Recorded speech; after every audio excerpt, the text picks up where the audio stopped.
Il est difficile de gouverner dans une démocratie que dans une dictature. Il est très difficile. Regardez les opposants au Bazan Olelo. Comment un parti politique qui se dit de l'opposition peut faire une année sans une grande conférence, sans un grand colloque?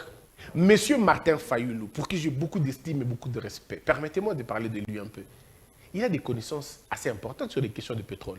Ses études, on m'a dit qu'il a fait l'économie, il aurait fait les marketing, les sciences, toutes les choses dans ce sens-là. DGI sous 18 ans, il y a règne, il y a ancien président, il y a régime de Bango, pendant sous 18 ans, ils n'ont jamais atteint 800 millions, jamais. Mais alors, ce qui va atteindre, c'est vraiment une ou deux fois. Et la solution, il y a départ, il y a Bounagana, c'est une seule solution, c'est la force. Ces gens-là doivent être délogés par la force. Et donc, si nous devons travailler, on va travailler dans ce sens-là. C'est tout. Sous AFDEL. Ça veut dire, quand je dis AFDEL, je dis FCC. Tout ça, je les mets dans le même sac. Bah, régime wana. Nalelu. Toya Finga et Kominengeni. Et moi, je crois que le chef de l'État a encore le syndrome de l'opposant. Le syndrome des opposants, ça veut dire excès de tolérance. On tolère les autres. Puisqu'on a été opposant, on va les tolérer. Mais ça, c'est au détriment de l'État. Puisque nous avons tué ce que c'est la diffamation. On n'a même pas tué la diffamation, je veux bien dire. On l'a consacrée. Quand quelqu'un dit, quelle que soit la nature du monde, quand quelqu'un dit qu'il a divisé sans que vous le sachiez. Quelqu'un ne peut pas dire, c'est est-ce que donc ça veut dire que tous les Bossembe ne sont plus des Congolais. Est-ce que vous savez ce que ça crée dans ces gens-là?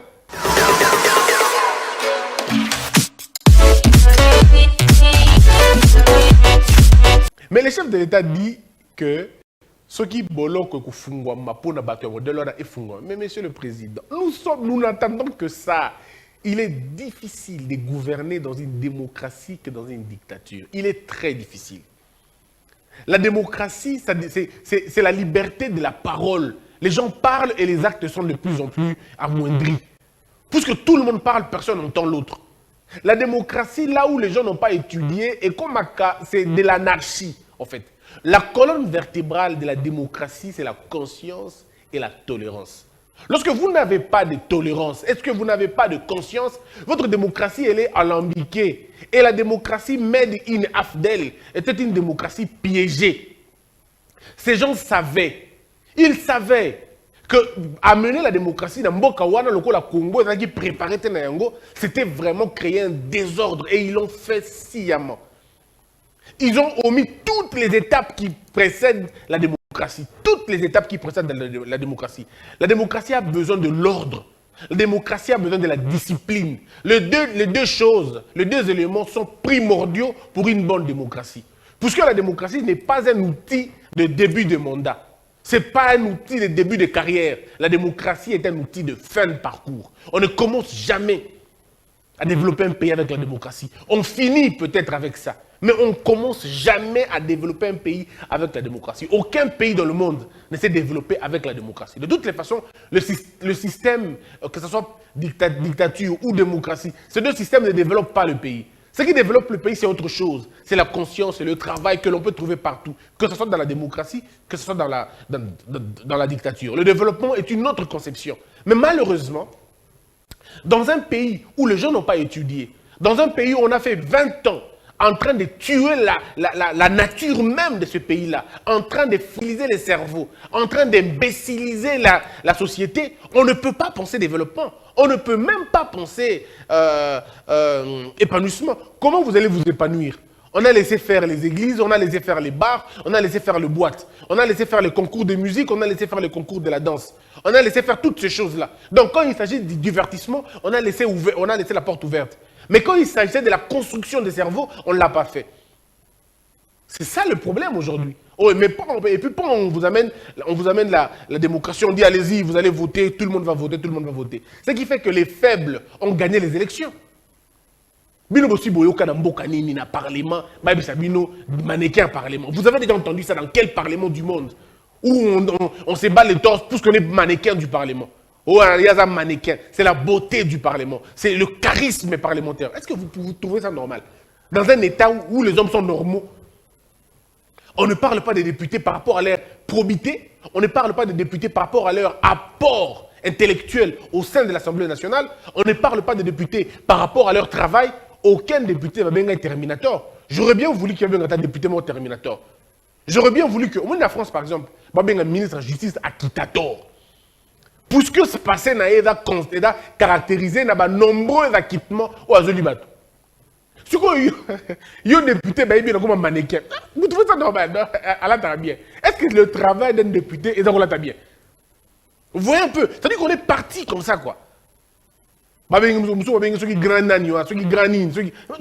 qu'on vous appelle des choses. C'est-à-dire que la société, elle est tellement fragilisée, tellement imbécilisée, qu'elle ne fait ressortir que les faibles de la société, et c'est eux qui vont profiter. Puisque le système que moi je considère comme un système le plus dérangeant dans un pays qui n'a pas beaucoup investi dans l'éducation, c'est la démocratie. Puisque là, il va se développer ce qu'on appelle l'ineptocratie. L'ineptocratie, c'est la gouvernance des inaptes. C'est-à-dire, ceux qui vont aller voter ne savent pas de quoi faire de leur vie.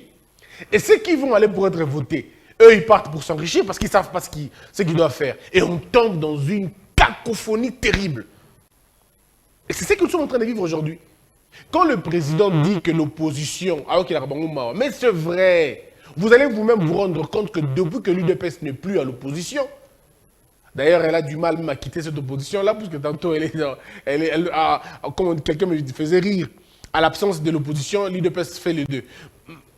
Mais il n'y a plus de parti d'opposition. Il n'y en a plus. Regardez les opposants au Bazanangolelo. Comment un parti politique qui se dit de l'opposition peut faire une année sans une grande conférence, sans un grand colloque, hein? Sans un grand colloque, sans inviter les intellectuels à réfléchir, même les intellectuels Nabangomoko, personne ne sort pour en parler. Peut-être qu'il y a un peu le nouvel élan de Mozito avec les tribunes, tout ça. On peut dire que oui, ça va encore. Mais les autres alors, les autres. Monsieur Martin Fayulu, pour qui j'ai beaucoup d'estime et beaucoup de respect, permettez-moi de parler de lui un peu.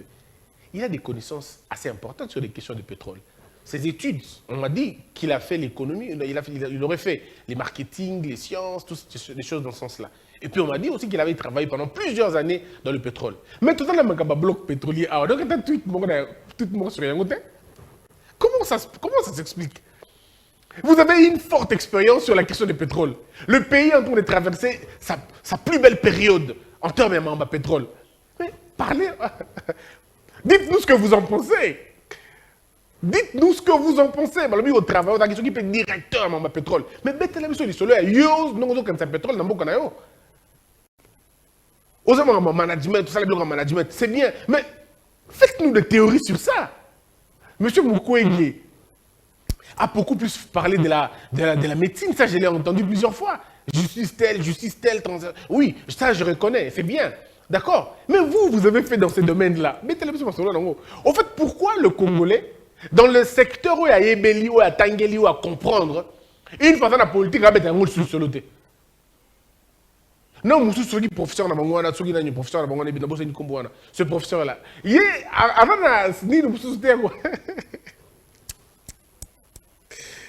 la politique au Congo, c'est terrible, je vous dis.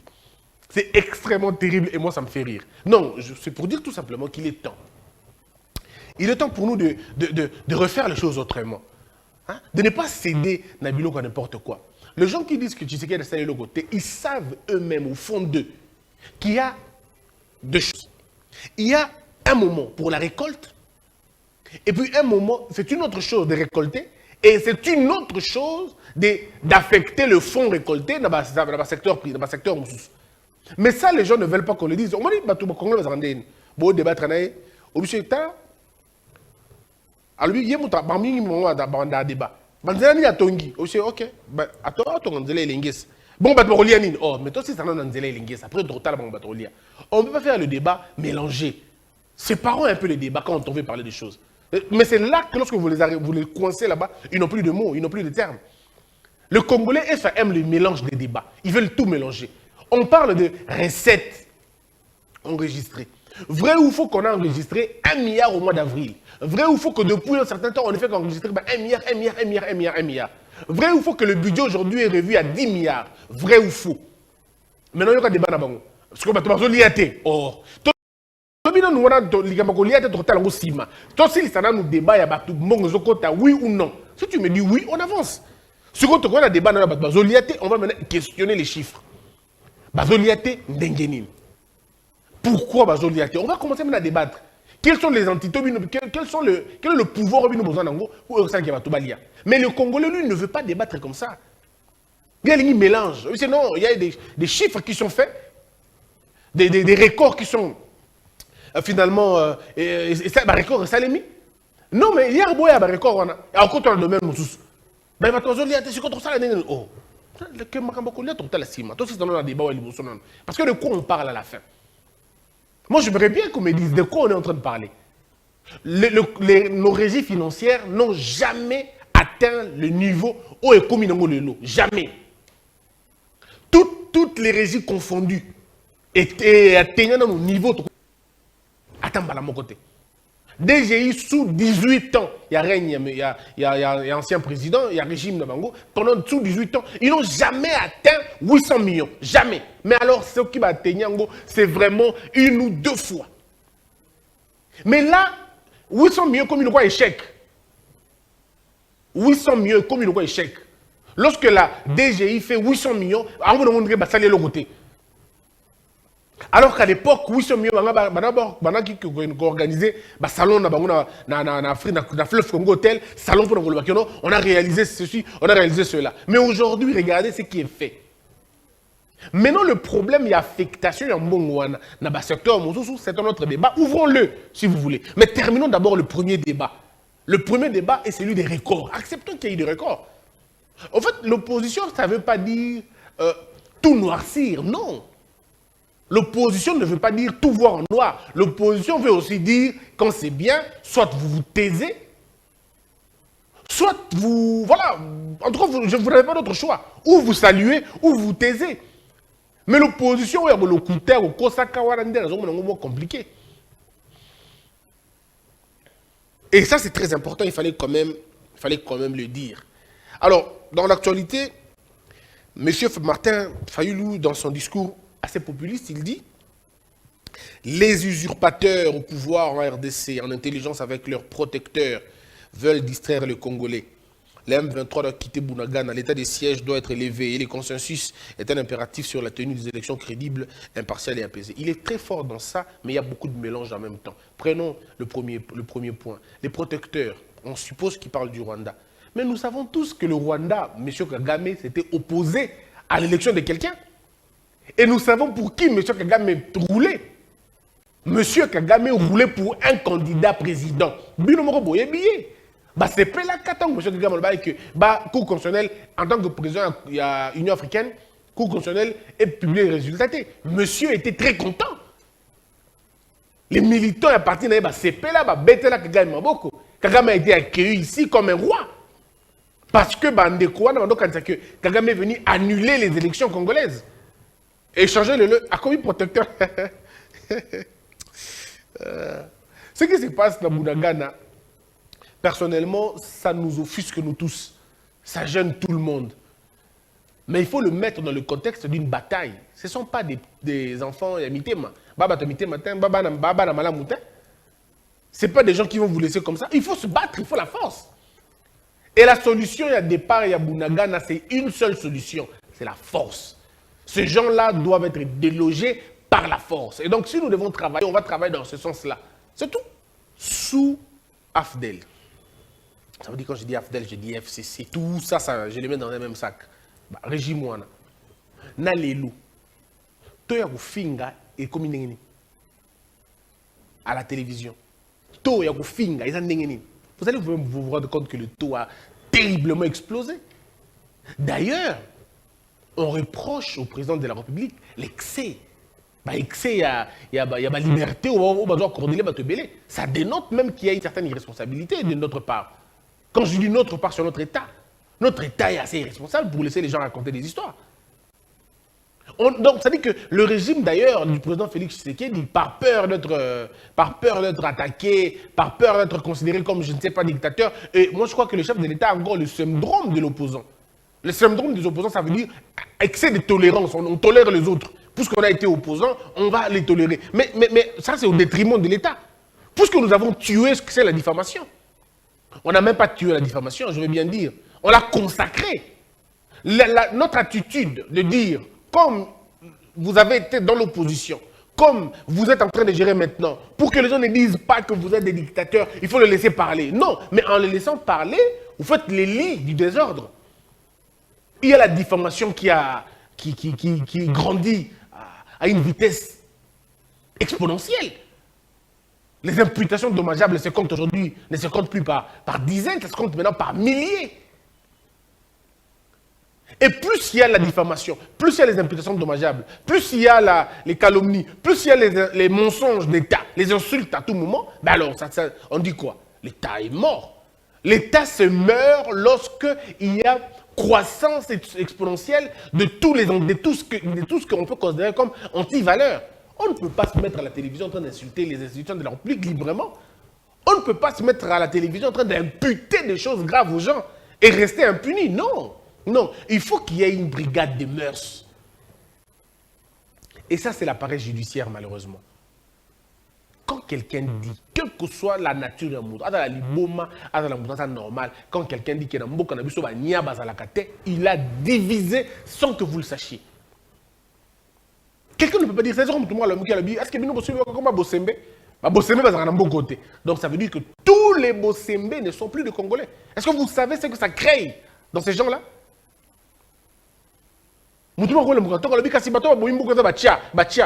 Alors donc toutes les personnes qui portent le nom Ozanatia, Bango va se considérer comme bateau délaissé pour compte. Mais il faut que l'État reprenne ces choses avec la sanction la plus sévère. Je vais terminer avec la phrase de Kant. Emmanuel Kant dit ceci. Quand on pose un acte dans une société, nous devons nous poser la question si tout le monde pose le même acte, que devient la société?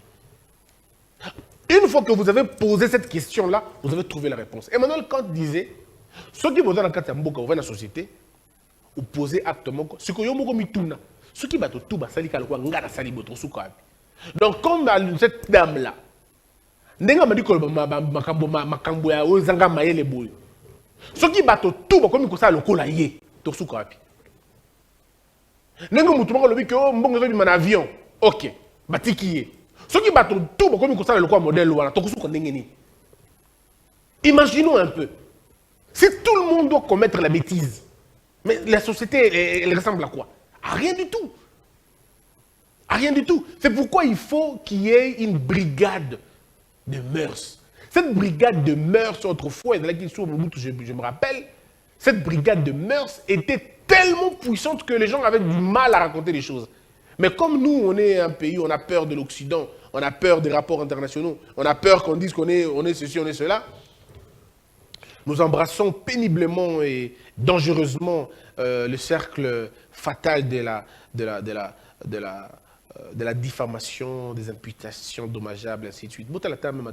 Pour terminer, ma réseaux sociaux, attends les musiciens. Moi, j'ai vu des gens insulter Fali, mais dans sa chair. Parce qu'à sa porte-parole, il y a Kambouzous. Mais attendez, on est dans quel pays? Quelqu'un se vient à la télé, il insulte Ferré, il insulte Kofi, il insulte... Mais il insulte tout le monde. Et il est connu pour insulter. Et l'administration publique se tait totalement. Non mais attendez, mais c'est des bandits en circulation. Mais il faut les arrêter. Comment vous allez laisser les gens raconter des histoires comme ça à la télévision? Et ils insultent librement les femmes des gens. Non mais attendez, 2 secondes. Ça, c'est pas la liberté d'expression. Ça, c'est une cour de récréation. Mais il faut que ça s'arrête. Non. Moi, je dis au chef de l'État, merci de nous avoir dit que les prisons vont maintenant être remplies, mais il faut vraiment que les prisons soient remplies par des gens comme ça. Je crois que c'est comme ça. C'est vrai qu'il y a des infractions dangereuses. Et d'ailleurs, la classification des infractions, il faut quand même le dire. Quand les gens racontent des histoires, il faut les arrêter. Il faut les arrêter. Surtout quand les gens violent la loi. Non. Critiquer, moi je trouve normal. C'est ce qu'on fait. Nous, on a fait ça tout le temps. Pourquoi moi, je n'ai jamais été arrêté à l'époque de Kabila? Jamais. Même pas une seule fois. On était intimidés par-ci, par-là, mais jamais. Puisque je savais quoi dire na place Nango. Pas d'insultes, pas d'attaque personnelle, je ne le faisais pas. J'étais plutôt critique. Quand tu as signalé plusieurs fois. Mais je n'étais pas en train d'insulter les gens. Mais oui, comme il y a finga kawa, au fini moi si amutu, mubali amutu, banabato. C'est quand même compliqué. Et une vidéo qui m'a fait rire. Je trouve pas ça vraiment important de le dire, mais les Congolais, franchement, ils me font rire à mort, ils me font rire. Bref, passons seulement. Mesdames et messieurs, merci d'avoir été nombreux. Je vous retrouve demain avec de nouvelles informations. Nous nous retrouvons tous les dimanches à l'école de la sagesse. Venez tous les dimanches. C'est pas une église, c'est plutôt un centre d'éveil de conscience. Venez, ça sera un grand honneur pour moi de vous recevoir. Que la peur quitte nos esprits et que Dieu bénisse la RDC.